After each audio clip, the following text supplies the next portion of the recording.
Mari kita berdoa. Adalah kebahagiaan kami ya Tuhan, kalau pada hari ini kami diberikan kesempatan oleh Tuhan untuk mendengarkan firman-Mu. Biarlah apa yang kami dengar ya Tuhan, boleh menjadi pengenalan kami akan Tuhan. Dan boleh kami wujudkan dalam kehidupan kami bersama dengan Tuhan. Sesuai dengan firman-Mu. Tolong kami semua ya Tuhan, kami ingin serahkan waktu di depan kami. Dalam nama Tuhan kami Yesus Kristus kami berdoa. Amin. Semangat, mari kita membaca sebagian daripada firman Tuhan pada pagi hari ini. Firman Tuhan pada pagi hari ini kita akan melihat dari kitab Habakuk pasal yang kedua, ayat 2 sampai dengan ayat yang kelima. Demikian firman Tuhan. Lalu Tuhan menjawab aku demikian. Tuliskanlah penglihatan itu dan ukirkanlah itu pada loh-loh supaya orang sambil lalu dapat membacanya. Sebab penglihatan itu masih menanti saatnya, tetapi ia bersegera menuju kesudahannya. Dengan tidak menipu apabila berlambat-lambat, nantikanlah itu, sebab itu sungguh-sungguh akan datang dan tidak akan bertangguh.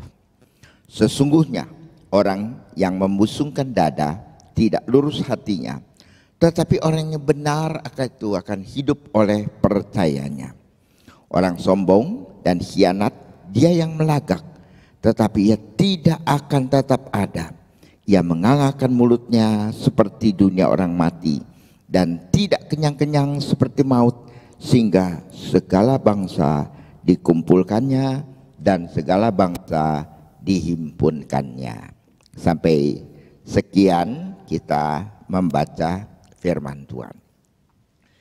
Kalau kita membaca kitab Habakuk, sebenarnya kitab Habakuk ini merupakan satu kitab yang sangat menarik, tapi mungkin kita sukar untuk mengertinya.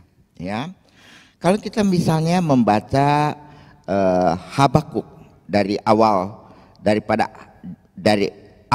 daripada kitab tersebut, ya, kalau kita lihat dari ayat yang pertama, dari pasal yang pertama, kita melihat bahwa Habakuk itu seperti berteriak kepada Tuhan.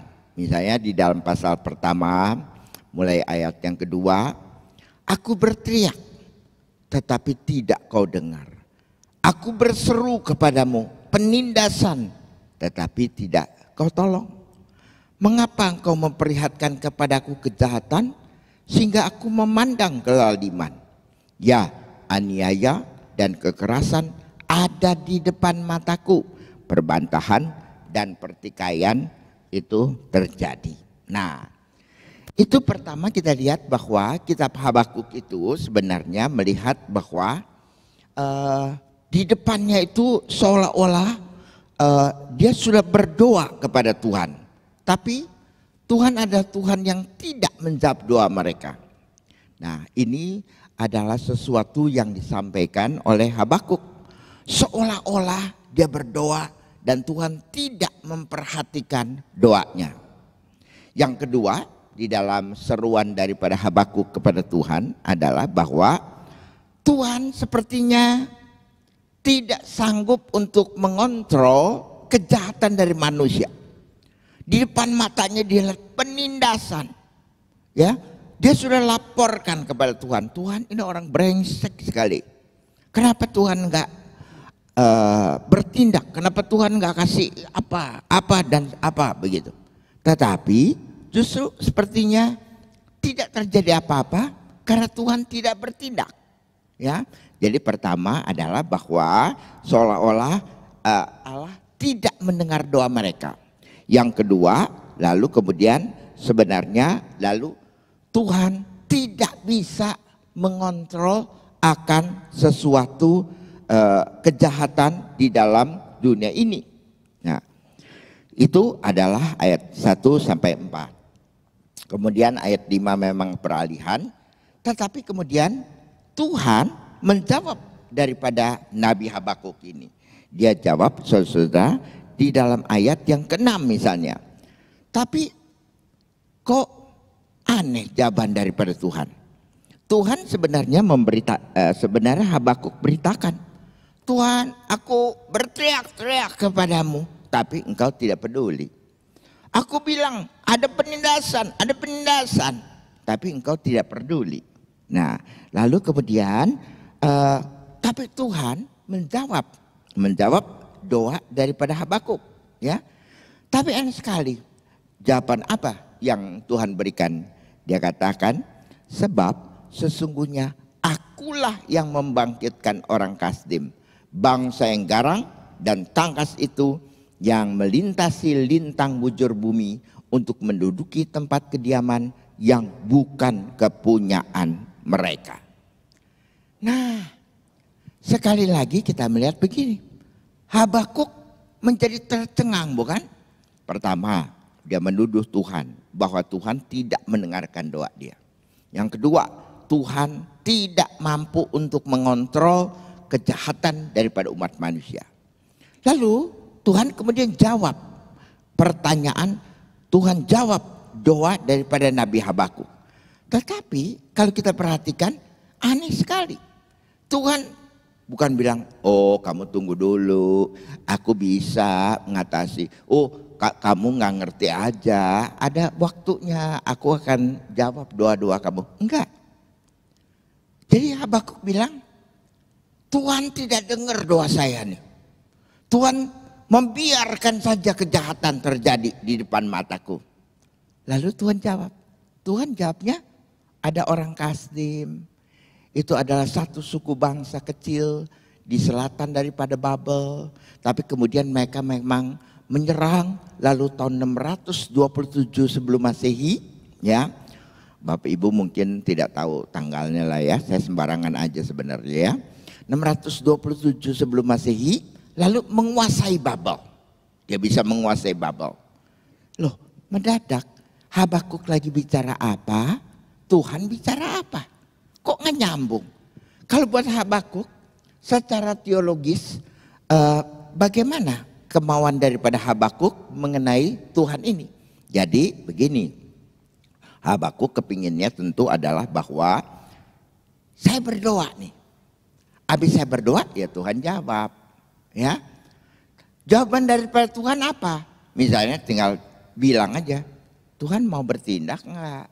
Kalau Tuhan nggak mau bertindak ya bilang aja, saya tidak bertindak, saya diamin dulu. Tapi Tuhan nggak bilang demikian, ya.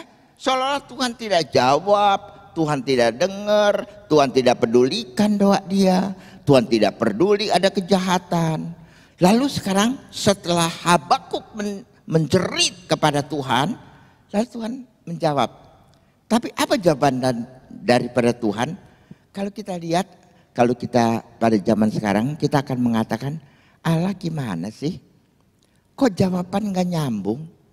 Aku tuh lagi bicara, Tuhan denger gak doa saya? Ya kalau Tuhan denger, ya jawab dong, iya, tidak, begitu. Tapi Tuhan bilang ada satu bangsa, orang Kasdim.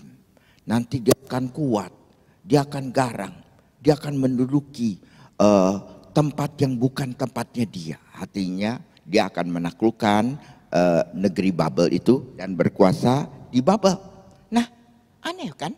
Bahwa Tuhan berbicara, tetapi berbicara dengan sangat berbeda sekali dengan harapan daripada Habakuk untuk menjawabnya. Ya, lalu tentu kemudian setelah Tuhan berbicara, Habakuk kembali berbicara.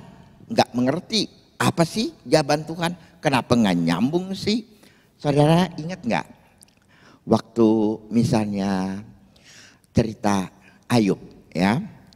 Ayub 1 dan Ayub pasal 2 itu, pasal 1 dan pasal 2 adalah pasal tambahan yang tidak dimengerti, tidak pernah didengar oleh Ayub sama sekali, Ya, jadi Ayub tidak mengerti penderitaan dia disebabkan oleh iblis yang bertaruh dengan Allah dan sebagainya. Dia tidak tahu itu, ya.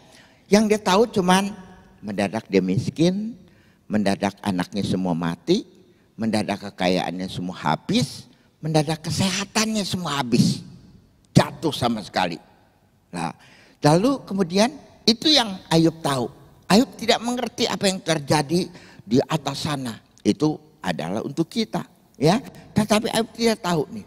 Jadi lalu setelah dia berada di dalam keadaan seperti itu, lalu temannya datang. Temannya mempunyai teologi sendiri, yaitu begini. Kalau kamu baik, Tuhan baik. Kalau kamu jahat, Tuhan jahat.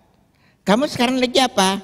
Lagi brengsek kan? Semuanya habis. Kesehatan habis, anak habis, lalu kemudian kekayaannya sudah habis, gitu kan? Jadi semua menimpa Ayub, ya. Lalu jadi otomatis kalau Tuhan baik pasti karena kamu baik. Tuhan jahat karena kamu pasti jahat. Sekarang kamu ternyata tidak baik, maka artinya kamu jahat. Begitu. Itu teologi dari teman Ayub, ya. Yang selalu merasa bahwa kalau kita berbuat baik, Tuhan baik. Kalau kita berbuat jahat, Tuhan akan jahat. Nah, jadi teman-teman Ayub, kamu ini mesti minta ampun sama Tuhan. Kamu ini berdosa, kamu ini salah, kamu ini jahat, kamu ini menyalahi Tuhan dan sebagainya. Tapi ya kalau kita perhatikan ternyata Ayub itu ternyata tidak demikian. Dia berkata, Tuhan jadi saksinya. Saya ini tidak salah. Kenapa saya menerima ini? Saya tidak layak untuk menerima ini kalau saya berdosa. Jadi perdebatan antara Ayub dengan temannya. Tapi lalu kemudian kita melihat setelah berdebat 1, 2, 3 lingkaran, lalu datang Elihu, lalu kemudian Tuhan datang. Tuhan jawab semuanya itu. Apa yang Tuhan bicarakan? Kalau kamu membaca sangat aneh sekali. Sama kayak kitab Habakuk. Yaitu apa? Allah berbicara, tahu-tahu dia bicara mengenai kambing lah. Dia bicara mengenai elang lah. Dia bicara mengenai buaya lah. Loh, gak nyambung sama sekali kan? Ini lagi bicara kesulitan nih, kesialan, sesuatu yang terjadi di dalam diri Ayub.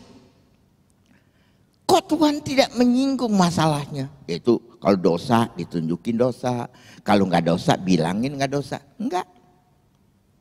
Tuhan bicara mengenai apa? Mengenai kambing gunung, mengenai buaya, mengenai binatang-binatang. Nah, tapi Ayub begitu mendengar suara Tuhan, langsung kemudian dia bertobat. Dia berkata, selama ini aku cuma dengar dari Tuhan. Tapi sekarang mataku sendiri melihat apa Tuhan itu sendiri. Nah, dari situ aneh sekali bukan? Kebiasaan daripada Tuhan untuk tidak menjawab apa persoalan kita langsung kepada persoalannya. Lain daripada persoalan yang dimajukan pada waktu itu kepada orang itu. Nah, Habakuk setelah kemudian Tuhan menjawab kemudian lagi, ya.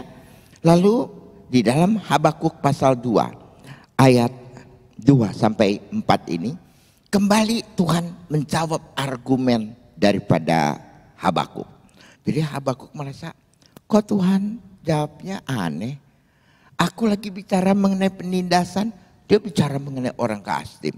Kok Tuhan begitu? Nggak ngerti. Aku nggak ngerti.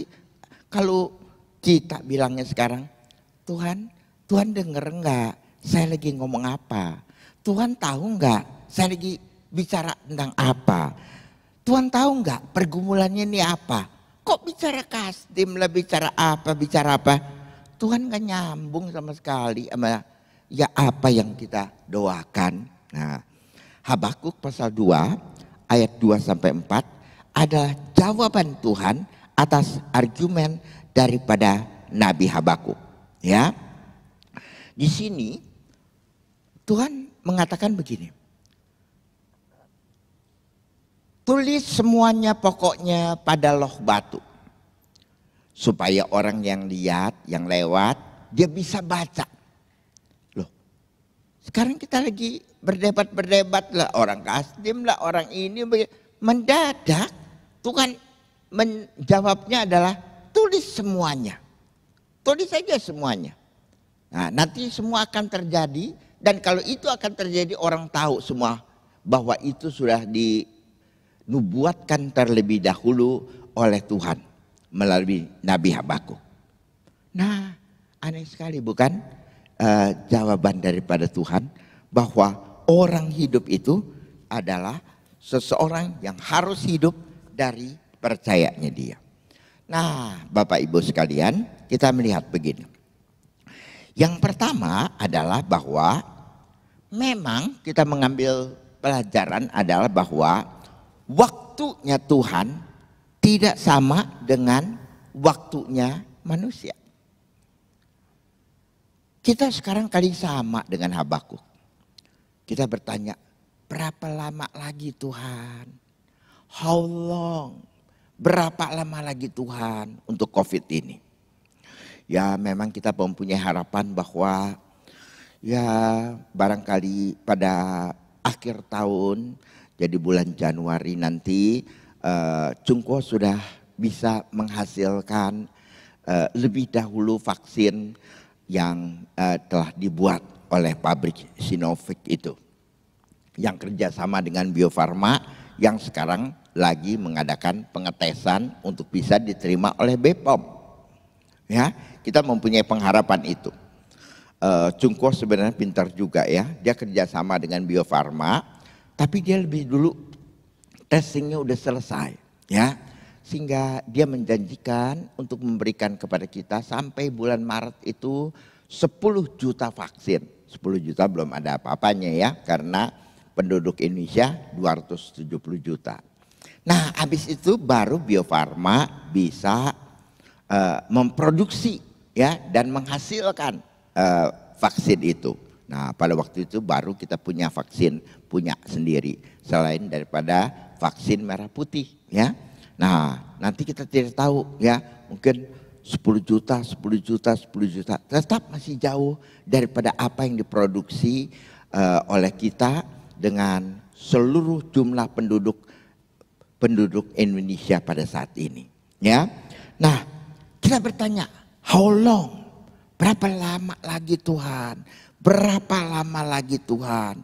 Nah, ini kita tidak tahu. Habakuk tidak tahu kapan Tuhan akan bertindak. Kapan Tuhan? Ayub tidak tahu kapan penderitaannya akan berakhir. Kita tidak tahu. Sewaktu di dalam kehidupan kita tidak pernah tahu kapan Tuhan akan bertindak. Tapi Tuhan punya waktunya. Dan Tuhan akan bertindak di dalam waktunya. Itu sebabnya kemudian kita lihat bahwa iman adalah merupakan hal kedua di dalam kehidupan kita, bahwa orang yang benar ini akan hidup dengan imannya. Jadi kita lihat bahwa Allah tidak bertindak kepada kita. Allah tidak melakukan apa-apa. Tapi kita harus punya iman dan kita yakin bahwa Tuhan akan bertindak pada waktunya yang dia anggap yang terbaik waktunya. Dan semua itu kita anggap sebagai apa? Sebagai suatu iman daripada kita yang percaya kepada Tuhan akan apa yang akan terjadi di masa yang akan datang. Kita percaya. Bapak Ibu sekalian, secara tak terduga, nggak ada tanda-tanda, nggak ada apa-apa. Saya satu hari Selasa saya ingat, satu hari saya di kantor saya merasa pusing luar biasa. Belum pernah saya puyeng. Jadi bukan pusing ya, puyeng gitu. Lalu kami di kantor sebagian di dalam sebelah kanan, sebagian sebelah kiri. Ya, kami di kantor masing-masing ada 4 orang. Waktu itu cuma tinggal 2. Di sebelah sana ada 3 orang. Jadi kami bertujuh, nggak jadi persoalan 50%. Karena kami berjauhan. Lalu pada hari Selasa itu sore kira-kira jam 3, saya merasa pusing bukan main, puyeng. Lalu saya bilang sama satu teman yang juga di dekat ruangan, saya bilang, aduh saya mendadak puyeng nih, saya nggak tahan, saya tidur dulu deh. Ya, lalu kemudian saya tidur di sofa yang ada di kantor, lalu saya tiduran di situ. Dan untuk pertama kalinya selama 9 tahun saya bekerja di SMC, saya bisa tertidur, pules, tidur pules bukan main. Bangun-bangun kira-kira saya sudah 4:30 dan lihat teman-teman semua sudah pulang. Akhirnya saya tanya, kamu udah mau pulang nih? Udah, saya juga pulang deh gitu. Saya beberes lalu saya pulang ke rumah. Tapi masih dalam keadaan puyeng. Hari Rabunya saya nggak datang ke kantor. Saya bilang ke kantor pada waktu itu, saya kira saya kena vertigo. Jadi saya bilang kepala saya pusing nih. Jadi saya tidak ngapa-ngapain gitu ya. Hari Rabu saya tidak kantor. Tapi hari Kamis saya harus ada rapat di kantor jam 4 sore.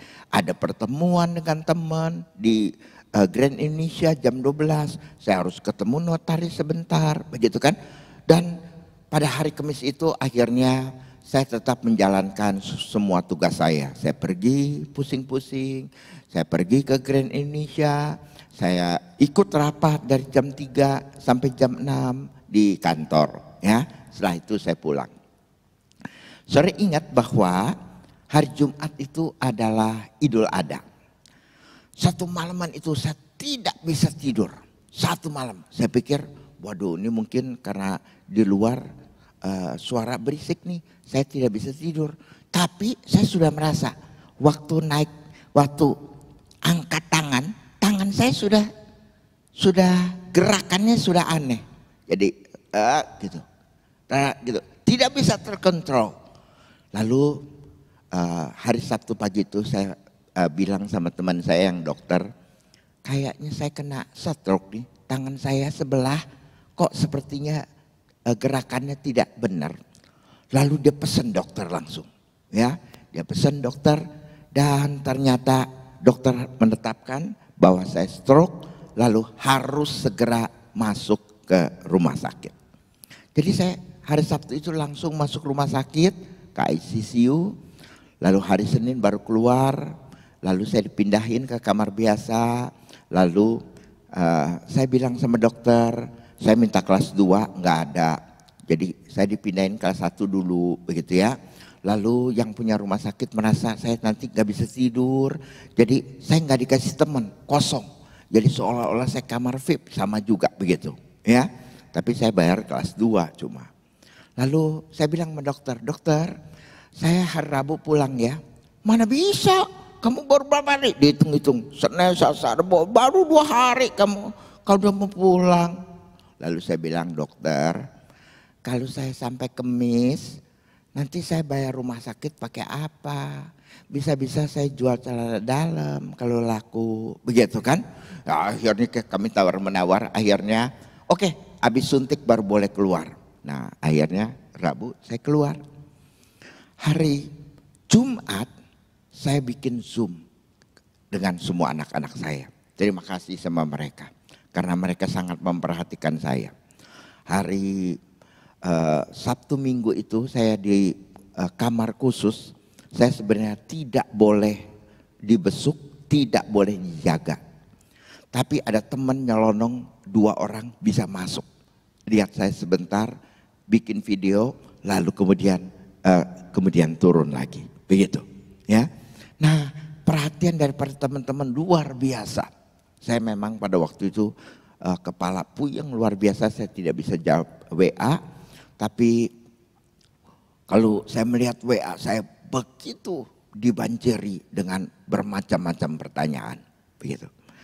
Setelah saya keluar, setelah saya melewati semua ini, bahkan hari Minggu saya sempat berkhotbah. Lalu suatu hal yang aneh buat saya, yaitu apa? Kok saya nggak marah-marah sama Tuhan? Cobain Tuhan, kenapa saya stroke? Kan saya hamba Tuhan. Kenapa saya stroke? Menyalahi pelayanan saya kan? Menyukarkan pelayanan saya bukan? Jadi kenapa saya stroke? Tapi kerasa semua pertanyaan itu adalah pertanyaan kosong. Tidak mengikut hati saya. Sehingga saya merasa aneh kok. Kenapa saya nggak marah-marah? Kenapa saya nggak tanya Tuhan? Kenapa nggak saya, why? Why? Kenapa? Kenapa? Saya kan hamba Tuhan. Kenapa? Kenapa? Nggak ada begitu. Sampai saat ini Tuhan peliharakan hati saya. Saya tidak pernah menyesali apa yang Tuhan izinkan terjadi di dalam kehidupan saya. Nah, setelah itu saya mendapatkan kitab Habakuk ini. Saya merasa bahwa Tuhan itu di dalam hidup kita tidak usah bikin penjelasan. Gak usah. Dia gak usah jelaskan kenapa saya stroke begini, kasih argumentasi begini, begitu, begini. Enggak usah. Tapi bisa gak kita percayain hidup kita sama Tuhan? Bisa gak kita yakin bahwa Tuhan itu tidak pernah lepas kontrol? Itu mungkin dugaan kita. Tuhan selama ini gak liatin. Tuhan selama ini gak jawab doa saya.